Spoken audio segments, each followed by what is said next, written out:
बिस्मिल्लाहिर्रहमानिर्रहीम। अस्सलाम वालेकुम। अल्लाह तबारक व तआला सूरह माइदा की आयत नंबर 6 में इरशाद फरमाता है, या अय्युहल्लज़ीना आमनू इज़ा कुमतुम इलस्सलाति फ़ग़सिलू वुजूहकुम व अयदियकुम इलल मराफ़िक़ वमसहू बिरुऊसिकुम व अर्जुलकुम इलल कअबैन। यानी ए ईमान वालो, जब तुम नमाज़ पढ़ने का इरादा करो तो अपने चेहरों और कोहनियों तक हाथों को धो और सरों का मसाह करो और टखनों तक पाँव धो। इस आयत मुबारका से साबित हुआ कि वुज़ू के 4 फ़राइज़ हैं। पहला चेहरा धोना, दूसरा दोनों हाथों का कोहनियों समेत धोना, तीसरा सर का मसाह करना, चौथा टखनों समेत पाँव का धोना।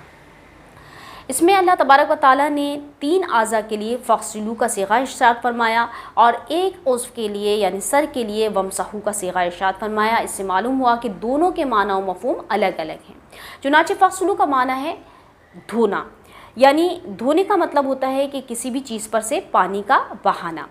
और कितनी मिक़दार में ये पानी बहाया जाएगा, तो फ़ुक़हा किराम फरमाते हैं कि किसी भी उज़्व को धोने के माना ये हैं कि उस उज़्व के हर हिस्से से कम से कम 2 बूंद पानी बह जाए। अगर इससे कम पानी बहता है तो ये धोना नहीं कहलाएगा। और मसाह का मतलब होता है तरी का पहुँचाना, यानी गीलेपन का पहुँचाना।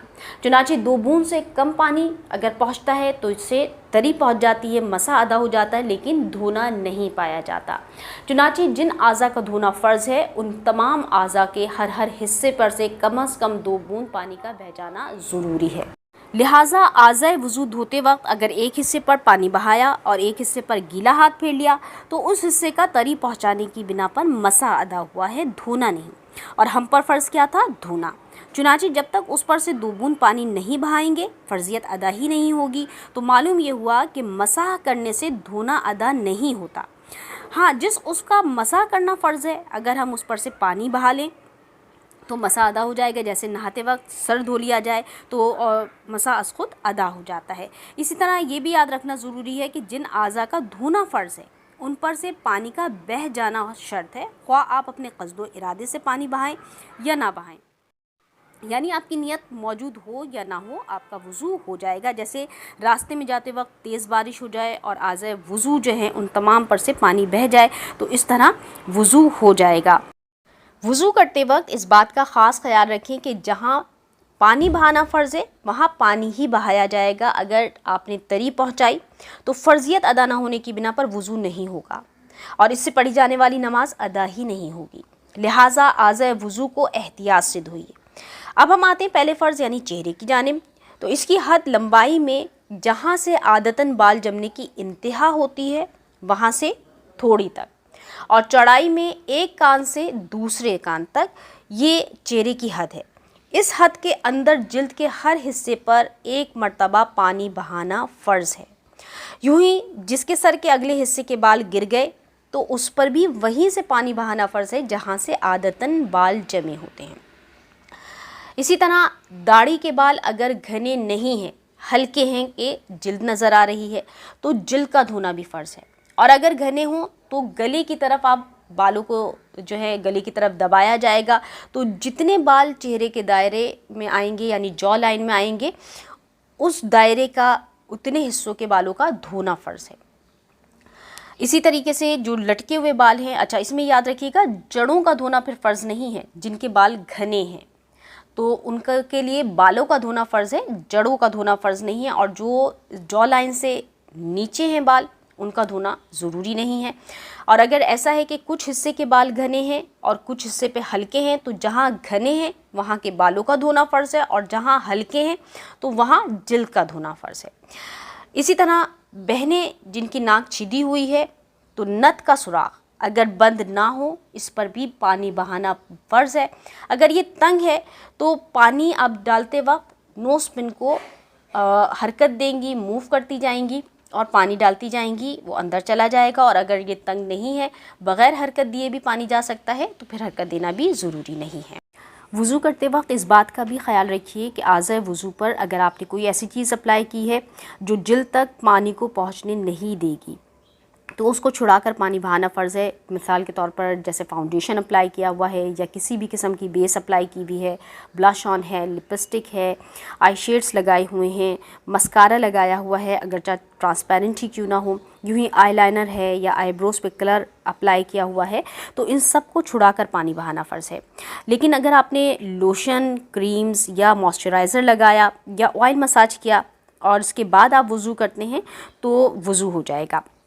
اسی طریقے سے دونوں ہاتھوں کو ناخن سے کوہنیوں سمیت دھوتے وقت، اسی طرح دونوں پیروں کو ناخن سے ٹخنوں سمیت دھوتے وقت اس بات کا خیال رکھنا ہے کہ کوئی جگہ ذرہ بھر بھی دھلنے سے نہ رہ جائے، ورنہ وضو نہیں ہوگا۔ چنانچہ انگلیوں کے درمیان جو جگہ ہے جسے گھائیاں کہتے ہیں، اسی طرح انگلیوں کی کروٹیں، ناخن کے اندر جو خالی جگہ ہوتی ہے، اسی طرح کلائی کا ہر بال جڑ سے نوک تک، ان سب پر سے پانی بہہ جانا ضروری ہوتا ہے۔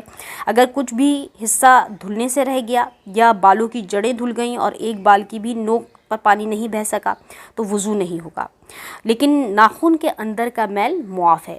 اسی طریقے سے جب آپ پیر دھوئیں گی تو پیر دھوتے وقت بھی اس بات کا خاص خیال رکھنا ہے کہ تلوے، کیونکہ بعض لوگوں کے تلوے گہرے ہوتے ہیں، اندر کی طرف دبے ہوئے ہوتے ہیں، تو سائڈوں پر اور اطراف پر تو پانی بہہ رہا ہوتا ہے اور اس گہرائی پہ پانی نہیں پہنچ پاتا، تو اس گہرائی کو بھی اچھی طریقے سے دھوئیے۔ انگلیوں کے نیچے کی جو جگہ ہے اس پر بھی طریقے سے پانی بہائیے، پیروں کی سائڈوں پر، ایڑی پر، تمام حصوں پر اچھی طریقے سے پانی بہانا ضروری ہے۔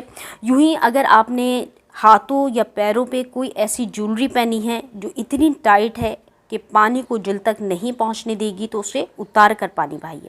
اس طرح بعض لوگ دھاگا پہن لیتے ہیں ٹائٹلی، پیر کے ناخنوں مطلب پیر کے انگوٹھوں پہ دھاگا باندھ لیتے ہیں، تو وہ اتنا ٹائٹ ہوتا ہے کہ جلد تک پانی نہیں پہنچنے دیتا، تو اس سے بھی اتار کر پانی بہانا فرض ہے۔ اسی طرح اگر جیولری آپ نے پہنی ہے وہ ڈھیلی ہے کہ حرکت دیں گے، اسے موو کریں گے، جیولری کو ہلاتے جائیں گے اور پانی بہائیں گے تو پانی جلد تک پہنچ جائے گا، تو اسے ہلانا، اسے حرکت دینا ضروری ہے۔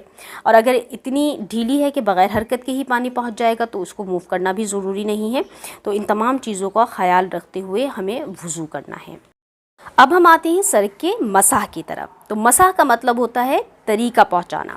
اب کتنے حصے پہ یہ تری پہنچائی جائے گی؟ تو امام اعظم ابو حنیفہ کے نزدیک سر کے چوتھائی حصے کا مسح کرنا فرض ہے۔ اب مسح جب آپ کریں گے تو اس کے لیے ہاتھ کا تر ہونا ضروری ہوتا ہے۔ اب یہ تری اعضاء وضو کو دھونے کے بعد آپ کے ہاتھوں میں موجود ہو یا آپ نے نئے سرے سے پانی لے کر ہاتھ کو تر کر لیا ہو، لیکن اس میں اس چیز کا خیال رکھنا ضروری ہوتا ہے کہ اگر یہ تری ایک دفعہ استعمال ہو گئی تو دوسرے اس کے مسح کے لیے یہ کافی نہیں ہوگی۔ چنانچہ جب آپ تری کے لیے پانی لیں تو ایک چلو میں پانی بھر لیجئے اور دوسرے ہاتھ سے نل کو بند کر لیجئے، پھر جس چلو میں پانی ہے اس پانی کو جس ہاتھ سے نل بند کیا تھا اس پر بہا لیجئے کہ اب دونوں ہاتھ تر ہو گئے، اس سے مسح کیجئے۔ اس کے بعد مسح خاص سر کے بالوں پر کرنا ہے۔ سر سے جو لٹکے ہوئے بال ہیں ان پر مسح کیا تو مسح ادا نہیں ہوگا۔ اسی طریقے سے اگر ان بالوں کو آپ نے سمیٹ کر جوڑا بنا لیا تو سر کے اوپر جوڑا بنا لیا اور اس کے اوپر مسح کیا تو اس طرح بھی مسح ادا نہیں ہوگا۔ یوں ہی اس بات کا بھی خیال رکھنا ضروری ہے چونکہ بالوں پر تری کا پہنچانا ضروری ہے، چنانچہ آپ نے اگر اسکارف پہن لیا یا دوپٹہ پہن لیا یا کیپ پہنا ہوا ہے اور اس کے اوپر مسح کرتے ہیں اور بالوں تک تری نہیں پہنچی، یقیناً ایک لیئر ہے اور تری کو نہیں پہنچنے دے گی، تو اس طرح مسح ادا نہیں ہوگا۔ اللہ تبارک و تعالیٰ ان تمام احکامات اور ان احتیاطوں کو سیکھ کر درست وضو کرنے کی ہم سب کو توفیق عطا فرمائے، آمین ثم آمین۔ صدقہ جاریہ کی نیت سے اس ویڈیو کو زیادہ سے زیادہ لوگوں کے ساتھ شیئر کریں۔ السلام علیکم۔